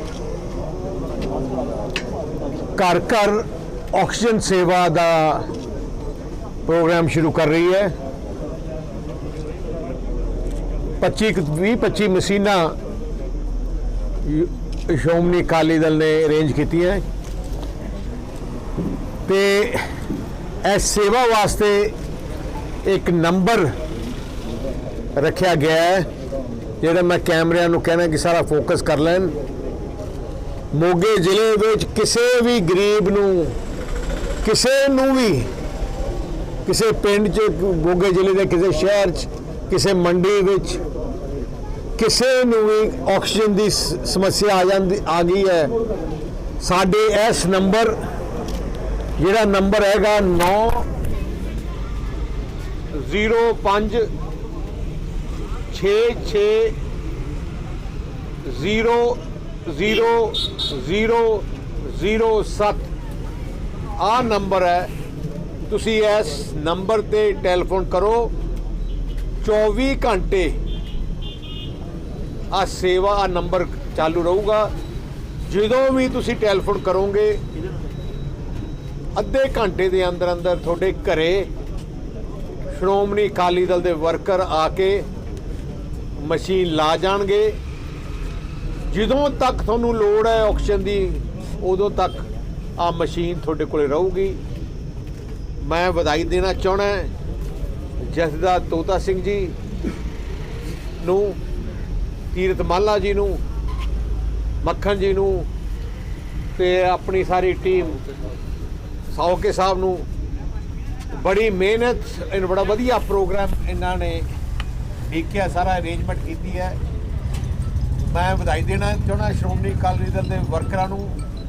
ਜਿਵੇਂ ਮੈਂ ਬੇਨਤੀ ਕੀਤੀ ਸੀ ਕਿ ਕਈ ਵਿਚਾਰੇ ਪਰਿਵਾਰ ਹੈ ਜਿਹੜੇ ਕਰੋਨਾ ਦੇ ਪੀੜਤ ਹੋ ਗਏ ਆ, ਪਰ ਉਹਨਾਂ ਦੇ ਘਰੇ ਲੰਗਰ ਨਹੀਂ ਪੱਕ ਰਿਹਾ। ਮੈਨੂੰ ਖੁਸ਼ੀ ਹੈ ਕਿ ਪਿਛਲੇ 15-20 ਦਿਨ 25 ਦਿਨ ਤੋਂ ਲਗਾਤਾਰ ਲੰਗਰ ਦੀ ਸੇਵਾ ਵੀ ਘਰ ਘਰ ਸਾਡੀਆਂ ਟੀਮਾਂ ਪਹੁੰਚਾ ਰਹੀਆਂ। ਮੈਂ ਸਾਰੇ ਵਰਕਰਾਂ ਦਾ, ਸਮੁੱਚੀ ਲੀਡਰਸ਼ਿਪ ਦਾ, ਪਾਰਟੀ ਦੇ ਪ੍ਰਧਾਨ ਹੋਣ ਦੇ ਨਾਤੇ ਤੁਹਾਨੂੰ ਵਧਾਈ ਦੇਣਾ ਚਾਹੁੰਦਾ। ਬੜਾ ਵਧੀਆ ਕੰਮ ਉਪਰਾਲਾ ਕਰ ਰਹੇ ਹੋ। ਅੱਜ ਜਿਹੜੀ ਹਾਲਾਤ ਆਪਣੀ ਪੰਜਾਬ ਦੀ ਹੈ, ਕਿਉਂਕਿ ਸਰਕਾਰ ਫੇਲ ਹੋ ਗਈ ਹੈ, ਆ ਤਾਂ ਆਪਾਂ ਆਪਣੇ ਆਪ ਨਹੀਂ ਜ਼ਿੰਮੇਵਾਰੀ ਸੰਭਾਲਣੀ ਪੈਣੀ ਹੈ। ਮੈਂ ਕੱਲ ਪਰਸੋਂ ਵੀ ਮੈਂ ਬੇਨਤੀ ਕੀਤੀ, ਜਿੰਨੇ ਵੀ NGOs ਹੈਗੀਆਂ, ਜਿੰਨੇ ਵੀ ਸੰਸਥਾ ਹਨ, ਜਿਹਦੇ ਕੋਲੇ ਕੋਈ ਵੀ ਸਾਧਨ ਹੈ, ਤੁਸੀਂ ਪੰਜਾਬੀਆਂ ਦੀ ਮਦਦ ਕਰੋ। ਆਪ ਤੁਸੀਂ ਅੱਗੇ ਹੋ ਕੇ ਸੇਵਾ ਕਰੋ। ਜਿਹੜੀ ਅਸੀਂ ਘਰ ਘਰ ਆਕਸੀਜਨ ਸੇਵਾ ਸ਼ੁਰੂ ਕੀਤੀ ਹੈ, ਮੈਂ ਕਹਿੰਦਾ ਬਹੁਤ ਇਹਦਾ ਫਾਇਦਾ ਹੋਇਆ। ਬਹੁਤ ਹੀ ਜਾਨਾਂ ਬਚ ਗਈਆਂ। ਮੈਂ ਹੁਣੀ ਪਤਾ ਕਿਹਾ ਸੀ, ਮਾਨਸਾ ਜ਼ਿਲ੍ਹੇ 'ਚ ਇੱਕ ਪਿੰਡ ਹੈ ਜਿੱਥੇ ਪਰਿਵਾਰ ਨਾ ਕੋਈ ਪ੍ਰਾਈਵੇਟ ਹਸਪੀਟਲ ਨੂੰ ਜਗ੍ਹਾ ਦੇ ਰਿਹਾ ਸੀ, ਆਕਸੀਜਨ ਦੀ ਲੋੜ ਸੀ, ਨਾ ਸਰਕਾਰੀ ਜਗ੍ਹਾ ਤੇ। ਉਹਨੇ ਟੈਲੀਫੋਨ ਕੀਤਾ ਤੇ ਸਾਡੀਆਂ ਟੀਮਾਂ ਗਈਆਂ ਤੇ ਅੱਜ ਉਹ ਪਰਿਵਾਰ ਦੀ ਜਾਨ ਬਚ ਗਈ ਹੈ। ਮੈਂ ਇਹ ਜਿਹੇ ਸੈਂਕੜੇ ਮੈਂ ਉਦਾਹਰਨ ਦੇ ਸਕਦਾ ਜਿੱਥੇ ਆ ਮਸ਼ੀਨਾਂ ਕਰਕੇ, ਆਕਸੀਜਨ ਕਰਕੇ ਜਾਨਾਂ ਬਚ ਗਈਆਂ। ਆਪਣੇ ਸੂਬੇ ਵਿੱਚ ਸਭ ਤੋਂ ਜ਼ਿਆਦਾ ਜੇ ਮੌਤਾਂ ਹੋਈਆਂ, ਜਾਨਾਂ ਗਈਆਂ ਪੂਰੇ ਦੇਸ਼ ਦੇ ਹਿਸਾਬ ਨਾਲ ਕਰੋਨਾ ਦੀਆਂ, ਸਭ ਤੋਂ ਜ਼ਿਆਦਾ ਰੇਸ਼ੋ ਪੰਜਾਬ ਦਾ ਹੈ। ਕਿਉਂ ਹੈ? ਇਸ ਲਈ ਹੈ ਕਿ ਇੱਥੋਂ ਸਰਕਾਰਾਂ ਨੇ ਇੰਤਜ਼ਾਮ ਕੀਤਾ ਹੀ ਨਹੀਂ। ਪੱਟੀ ਵਿਖੇ ਕਤਲ ਕੀਤੇ ਗਏ ਅਮਨਦੀਪ ਸਿੰਘ ਉਰਫ ਫੌਜੀ ਦੇ ਪ੍ਰਭਦੀਪ ਸਿੰਘ ਉਰਫ ਪੂਰਨ ਦੇ ਕਤਲ ਕੇਸ ਵਿੱਚ ਮਲਕੀਤ ਸਿੰਘ ਉਰਫ ਲੱਡੂ ਮੀਤ ਪ੍ਰਧਾਨ ਟਰੱਕ ਯੂਨੀਅਨ ਪੱਟੀ ਨੂੰ ਕਾਬੂ ਕੀਤਾ ਕੁਝ ਦਿਨ ਪਹਿਲਾਂ। ਪੱਟੀ ਵਿਖੇ ਕਤਲ ਕੀਤੇ ਗਏ ਅਮਨਦੀਪ ਸਿੰਘ ਉਰਫ ਫੌਜੀ ਅਤੇ ਪ੍ਰਭਦੀਪ ਸਿੰਘ ਉਰਫ ਪੂਰਨ ਦੇ ਕਤਲ ਕੇਸ ਵਿੱਚ ਥਾਣਾ ਸਿਟੀ ਪੱਟੀ ਦੀ ਪੁਲਿਸ ਨੇ ਮਲਕੀਤ ਸਿੰਘ ਉਰਫ ਲੱਡੂ ਮੀਤ ਪ੍ਰਧਾਨ ਟਰੱਕ ਯੂਨੀਅਨ ਪੱਟੀ ਨੂੰ ਕਾਬੂ ਕੀਤਾ ਹੈ, ਜਿੱਥੇ ਅੱਜ ਮਾਣਯੋਗ ਪੱਟੀ ਦੀ ਅਦਾਲਤ ਵਿੱਚ ਪੇਸ਼ ਕਰਕੇ 4 ਦਿਨਾਂ ਦਾ ਪੁਲਿਸ ਰਿਮਾਂਡ ਹਾਸਲ ਕੀਤਾ ਹੈ। ਇਹਨੂੰ 302 ਦੇ ਮੁਕੱਦਮੇ 'ਚ ਅਰੈਸਟ ਪਾਈ ਸੀ, ਉਹਦੇ 'ਚ ਇਹਨੂੰ ਪੇਸ਼ ਕੀਤਾ ਤੇ ਇਹਦਾ ਸਾਨੂੰ 4 ਦਿਨ ਦਾ ਪੁਲਿਸ ਰਿਮਾਂਡ ਮਿਲਿਆ। 302 ਕਿਹੜੇ 302 ਦੇ ਮੁਕੱਦਮੇ ਤਾਂ ਪੱਟੀ ਥਾਣੇ 'ਚ ਬਹੁਤ ਜ਼ਿਆਦਾ ਨੇ। ਇਹਨੂੰ ਜਿਹੜਾ ਸਪੈਸੀਫਿਕ ਤੁਹਾਡਾ ਜਿਹੜਾ ਮੁਕੱਦਮਾ ਕਿਸੇ ਨਾਂ ਦੇ ਨਾਲ ਜਿਹੜਾ ਪੱਟੀ 'ਚ ਹੁਣੇ ਅਮਨਦੀਪ ਫੌਜੀ ਦਾ ਮਰਡਰ ਹੋਇਆ ਨਾ, ਮੁਕੱਦਮਾ ਨੰਬਰ 75 ਜਿਹੜਾ 75 ਨੰਬਰ ਮੁਕੱਦਮਾ ਹੈ, ਉਹਦੇ ਵਿੱਚ ਇਹਦੀ ਅਰੈਸਟ ਪਾਈ। ਉਹਦੇ 'ਚ ਸਾਨੂੰ ਅਸੀਂ ਦਾ ਪੁਲਿਸ ਰਿਮਾਂਡ ਹਾਸਲ ਕੀਤਾ। ਪਰ ਇੱਕ ਬੰਦਾ ਅਰੈਸਟ ਕੀਤਾ ਜਾਂ ਹੋਰ ਵੀ ਹੈ ਕੋਈ? ਨਹੀਂ, ਇੱਕ ਬੰਦਾ ਅਰੈਸਟ ਕੀਤਾ। ਸਰ ਇਹਨੇ ਮੁੱਢਲੀ ਜਾਂਚ ਕੀ ਮੰਨਿਆ ਵਾ ਸਰ? ਉਹ ਇਨਵੈਸਟੀਗੇਸ਼ਨ ਦਾ ਪਾਰਟ ਆ, ਉਹ ਚੱਲ ਰਹੀ ਹੈ, ਉਹਦੇ ਬਾਰੇ ਬਾਅਦ ਡਿਸਕਲੋਜ਼ ਕੀਤਾ। ਗੱਲ ਕਰਦੇ ਹਾਂ ਸਾਬਕਾ ਕੈਬਨਿਟ ਮੰਤਰੀ ਨਵਜੋਤ ਸਿੰਘ ਸਿੱਧੂ ਦੀ। ਇੰਜ ਨੇ ਦਿੱਲੀ ਵਿੱਚ ਕਾਂਗਰਸ ਹਾਈ ਕਮਾਨ ਨਾਲ ਮੀਟਿੰਗਾਂ ਕਰਕੇ ਪਰਤੇ ਹਨ, ਪਰ ਇੱਥੇ ਉਹਨਾਂ ਦੇ ਵਿਧਾਨ ਸਭਾਈ ਹਲਕੇ ਪੂਰਬੀ ਜਿੱਥੋਂ ਵਿਧਾਇਕ ਹਨ ਪ੍ਰਤੀਨਿਧਤਾ ਕਰਦੇ ਹਨ, ਉੱਥੇ ਕੁਝ ਲੋਕਾਂ ਵੱਲੋਂ ਉਹਨਾਂ ਦੀ ਗੁੰਮਸ਼ੁਦਗੀ ਦੇ ਪੋਸਟਰ ਸ਼ਹਿਰ ਵਿੱਚ ਲਗਾ ਦਿੱਤੇ ਹਨ। ਅੱਜ ਇੱਥੇ ਸ਼ਹਿਰ ਦੇ ਜੋੜਾ ਫਾਟਕ ਨੇੜੇ ਪੈਂਦੇ ਇਲਾਕਾ ਰਸੂਲਪੁਰ ਕਲਰ ਵਿਖੇ ਇੱਕ ਸੰਸਥਾ ਵੱਲੋਂ ਉਹਨਾਂ ਦੇ ਪੋਸਟਰ ਲਗਾ ਕੇ ਲੱਭਣ ਵਾਲੇ ਨੂੰ 50,000 ਰੁਪਏ ਦਾ ਨਗਦ ਦੇਣ ਦਾ ਐਲਾਨ ਵੀ ਕਰ ਦਿੱਤਾ ਗਿਆ। ਇੱਕ ਮਿੰਟ ਭਾਜੀ, ਤੁਸੀਂ ਥੋੜਾ ਜਿਹਾ ਘੁੰਮ ਜਾਓ, ਆਵਾਜ਼ ਦੇ ਦਿਓ। ਤੁਹਾਡਾ ਨਾਮ? ਸਰ ਮੇਰਾ ਨਾਮ ਹੈ ਅਨਿਲ ਵਸ਼ਿਸ਼ਟ ਬੰਟੀ। ਮੇਰੀ NGO ਦਾ ਨਾਮ ਹੈ ਧੰਨ ਧੰਨ ਬਾਬਾ ਦੀਪ ਸਿੰਘ ਜੀ ਲੋਕ ਸੇਵਾ ਸੁਸਾਇਟੀ ਰਜਿਸਟਰਡ। ਸਰ ਅੱਜ ਕਿਤੇ ਤੁਸੀਂ ਬੋਰਡ ਲਗਾਇਆ ਸਰ ਜਿਸ ਤਰ੍ਹਾਂ ਤੁਹਾਨੂੰ ਪਤਾ ਹੈ ਕਿ ਹਲਕਾ ਪੂਰਬੀ ਤੋਂ ਅੰਮ੍ਰਿਤਸਰ ਤੋਂ MLA ਨੇ ਸਰਦਾਰ ਨਵਜੋਤ ਸਿੰਘ ਸਿੱਧੂ ਜੀ, ਤੇ ਹਲਕਾ ਪੂਰਬੀ ਦਾ ਵਿਕਾਸ ਮੂੰਹ ਤੋਂ ਬੋਲ ਰਿਹਾ ਵੈ। ਕੂੜੇ ਦੇ ਡੰਪ, ਗੰਦੇ ਪਾਣੀ ਦੇ ਭੰਡਾਰ ਲੱਗੇ ਨੇ, ਜਿੱਥੋਂ ਬਿਮਾਰੀਆਂ ਦਾ ਅਸੀਂ ਕਹਿ ਸਕਦੇ, ਇੱਕ ਪਾਸੇ ਕਰੋਨਾ ਤੇ ਇੱਕ ਪਾਸੇ ਗੰਦਗੀ ਦਾ ਵੀ ਭੰਡਾਰ ਬੜੀ ਵੱਡੀ ਚੀਜ਼ ਹੈ। ਤੇ ਹਲਕੇ ਦੇ ਲੋਕ ਸਾਡੇ ਕੋਲ ਅਕਸਰ ਆਉਂਦੇ ਆ ਛੋਟੇ ਛੋਟੇ ਕੰਮ ਲੈ ਕੇ, ਜਿਸ ਤਰ੍ਹਾਂ ਬਿਜਲੀ ਦਾ ਕੋਈ ਕੰਮ ਹੈ, ਕਾਰਪੋਰੇਸ਼ਨ ਦਾ ਕੰਮ ਹੈ, ਸਾਡੀ NGO ਕੋਲ ਲੋਕੀ ਲੈ ਕੇ ਆਉਂਦੇ ਆ, ਜਾਂ ਕੋਈ ਰਾਸ਼ਨ ਦੀ ਲੋੜ ਹੈ। ਤੇ ਸਰ ਜੇ ਐਡਾ ਵੱਡਾ ਕੈਬਨਿਟ ਮੰਤਰੀ MLA ਹਲਕੇ ਦੀ ਸਾਰ ਨਹੀਂ ਲਏਗਾ, ਲਵਾਰਸਾ ਵਾਂਗੂ ਹਲਕੇ ਦਾ ਹਾਲ ਕਰ ਦੇਗਾ, ਤੇ ਲੋਕੀ ਕਿੱਥੇ ਜਾਣਗੇ? ਗਰੀਬ ਜਨਤਾ ਨੁਮਾਇੰਦੇ ਚੁਣਦੀ ਹੈ ਕਿ ਲੋੜ ਪੈਣ 'ਤੇ ਉਹਨਾਂ ਦੇ ਕੰਮ ਆਵੇ, ਕੋਈ ਉਹਨੂੰ ਔਖੀ ਸੌਖੀ ਹੁੰਦੀ ਹੈ, ਕੋਈ ਧੱਕਾ ਹੁੰਦਾ ਤੇ ਉਹਨਾਂ ਦੀ ਗੱਲ ਸੁਣੇ। ਤੇ ਜੇ ਸਰਦਾਰ ਨਵਜੋਤ ਸਿੰਘ ਸਿੱਧੂ ਆਪਣੇ ਹਲਕੇ 'ਚ ਜਾਣਗੇ ਨਹੀਂ, ਆਣਗੇ ਨਹੀਂ, ਤੇ ਕਿਸ ਤਰ੍ਹਾਂ ਕੰਮ ਚੱਲੇਗਾ ਹਲਕੇ ਦਾ? ਤੁਸੀਂ ਮੈਨੂੰ ਦੱਸੋ। ਇਸ ਕਰਕੇ ਅੱਜ ਅਸੀਂ ਗੁੰਮਸ਼ੁਦਗੀ ਦੇ ਪੋਸਟਰ ਲਾਏ ਹੈ ਕਿ ਸ਼ਾਇਦ ਇਹਨੂੰ ਵੇਖ ਕੇ ਸਰਦਾਰ ਨਵਜੋਤ ਸਿੰਘ ਸਿੱਧੂ ਜੀ ਨੂੰ ਯਾਦ ਆ ਜੇ ਕਿ ਇੱਕ ਹਲਕਾ ਪੂਰਬੀ ਹੈ ਜਿੱਥੋਂ ਦੇ ਉਹ MLA ਅੰਮ੍ਰਿਤਸਰ ਦੇ, ਤੇ ਉਹਨਾਂ ਨੂੰ ਆ ਕੇ ਹਲਕੇ ਦੇ ਲੋਕਾਂ ਦੀ ਸਾਰ ਲੈਣ। ਕਿ ਨਾਮ ਵੀ ਰੱਖਿਆ ਗਿਆ? ਹਾਂਜੀ, 50,000 ਰੁਪਏ ਦਾ ਅਸੀਂ ਇਨਾਮ ਰੱਖਿਆ। ਜੇ ਉਹ ਆ ਕੇ ਹਲਕੇ ਦੇ ਵਿੱਚ ਲੋਕਾਂ ਦੀ ਗੱਲ ਸੁਣਦੇ ਆ, ਗਰੀਬ ਜਨਤਾ ਦੇ ਮਸਲੇ ਹੱਲ ਕਰਦੇ, ਤਾਂ ਅਸੀਂ ਖੁਦ ਸਰਦਾਰ ਨਵਜੋਤ ਸਿੰਘ ਨੂੰ 50,000 ਰੁਪਏ ਦਾ ਚੈੱਕ ਆਪਣੇ ਕੋਲੋਂ ਦੇਵਾਂਗੇ। ਤੇ ਕਿਹੜੀ ਜਗ੍ਹਾ ਤੇ ਲਗਾਏ ਗਏ? ਜਿਹੜਾ ਇੱਕ ਹਲਕਾ ਤੁਸੀਂ ਕਹੋ ਕਿ ਪੂਰਬੀ ਦੇ ਵਿੱਚ ਗੋਦ ਲਿੱਤਾ ਹੋਇਆ ਇਲਾਕਾ ਵਾ ਸਰਦਾਰ ਨਵਜੋਤ ਸਿੰਘ ਸਿੱਧੂ ਦਾ, ਜਿਹੜਾ ਇਹਨਾਂ ਨੇ ਰੇਲ ਹਾਦਸੇ ਤੋਂ ਬਾਅਦ ਗੋਦ ਲਿੱਤਾ ਸੀ, ਅਸੀਂ ਉਸ ਇਲਾਕੇ 'ਚ ਪੋਸਟਰ ਲਾਏ ਆ। ਉੱਥੋਂ ਦਾ ਵਿਕਾਸ ਤੁਸੀਂ ਆਪਣੇ ਕੈਮਰੇ 'ਚ ਖੁਦ ਕੈਦ ਕਰੋ। ਜਿਹੜੇ ਉੱਥੇ ਕੂੜੇ ਦੇ ਡੰਪ ਲੱਗੇ ਆ, ਕੱਚੀਆਂ ਸੜਕਾਂ ਵਾ, ਉਹਦਾ ਵਿਕਾਸ ਤੁਸੀਂ ਖੁਦ ਵੇਖ ਸਕਦੇ ਹੋ, ਉੱਥੋਂ ਦੇ ਲੋਕਾਂ ਨੂੰ ਪੁੱਛੋਗੇ। ਜੇ ਗੱਲ ਕਰੀਏ 4.5 ਹੋ ਗਏ ਨਵਜੋਤ ਸਿੰਘ ਸਿੱਧੂ ਨੇ ਆਪਣੇ ਹਲਕੇ 'ਚ ਕਿਸੇ ਤਰ੍ਹਾਂ ਦਾ ਵਿਕਾਸ ਨਹੀਂ ਕਰਵਾਇਆ। ਸਰ ਮੈਂ ਨਹੀਂ ਕਹਿੰਦਾ, ਤੁਸੀਂ ਮੈਨੂੰ ਇੱਕ ਚੀਜ਼ ਦੱਸੋ, ਤੁਸੀਂ ਮੀਡੀਆ ਹੋ, ਅੱਜ ਨਵਜੋਤ ਸਿੰਘ ਸਿੱਧੂ ਬਾਹਰ ਨਿਕਲੇ, ਸਾਰੀ ਮੀਡੀਆ ਨੂੰ ਪਤਾ ਚੱਲ ਗਿਆ ਕਿ ਨਵਜੋਤ ਸਿੰਘ ਸਿੱਧੂ ਘਰੋਂ ਬਾਹਰ ਨਿਕਲੇ। ਪਿਛਲੇ 2 ਸਾਲ ਲੋਕਡਾਊਨ ਦੇ ਵਿੱਚ ਤੁਸੀਂ ਕੋਈ ਉਹਨਾਂ ਦੇ ਟਵੀਟ ਵੇਖਿਆ, ਕੋਈ ਵੀਡੀਓ ਵੇਖੀ ਹੈ? ਨਿਕਲਿਆ ਹੀ ਨਹੀਂ, ਕਿਉਂਕਿ 2 ਸਾਲ ਆਪਾਂ ਘਰੋਂ ਨਹੀਂ ਨਿਕਲੇ। ਤੇ ਜਿਹੜੇ ਹਲਕੇ ਨੂੰ ਆਪਾਂ ਗੋਦ ਲਿੱਤਾ, ਉਹਨਾਂ ਦੀ ਰੋਟੀ ਦਾ, ਉਹਨਾਂ ਦੀ ਦਵਾਈ ਦਾਰੂ ਦਾ, ਉਹਨਾਂ ਦੇ ਬੱਚਿਆਂ ਦਾ ਕਿਸ ਤਰ੍ਹਾਂ ਗੁਜ਼ਾਰਾ ਚੱਲਿਆ, ਤੁਸੀਂ ਪੁੱਛ ਕੇ ਵੇਖਿਆ ਕਿਸੇ ਨੂੰ? ਤੁਹਾਨੂੰ ਪੁੱਛਣਾ ਤੇ ਚਾਹੀਦਾ ਆ ਕੇ ਹਲਕੇ ਨੂੰ, ਕਿ ਹਲਕੇ ਨੂੰ ਜਦੋਂ ਤੁਸੀਂ 2 ਸਾਲ ਘਰੋਂ ਨਹੀਂ ਨਿਕਲੇ ਤੇ ਹਲਕਾ ਕਿਸ ਤਰ੍ਹਾਂ, ਹਲਕੇ ਦਾ MLA ਦਾ ਕੀ ਫਰਜ਼ ਬਣਦਾ ਵਾ, MC ਦਾ ਕੀ ਫਰਜ਼ ਬਣਦਾ? ਦੋਸਤੋ, ਇਸ ਸੁਣਾਈ ਦੀਆਂ ਖਬਰਾਂ ਕੱਲ ਫਿਰ ਮਿਲਾਂਗੇ ਇਸੇ ਸਮੇਂ ਇਸੇ ਚੈਨਲ। ਤਦ ਤੱਕ ਲਈ ਕੁਲਵੰਤ ਸਿੰਘ ਗਿੱਲ ਨੂੰ ਇਜਾਜ਼ਤ ਦਿਓ। ਰੱਬ ਰਾਖਾ।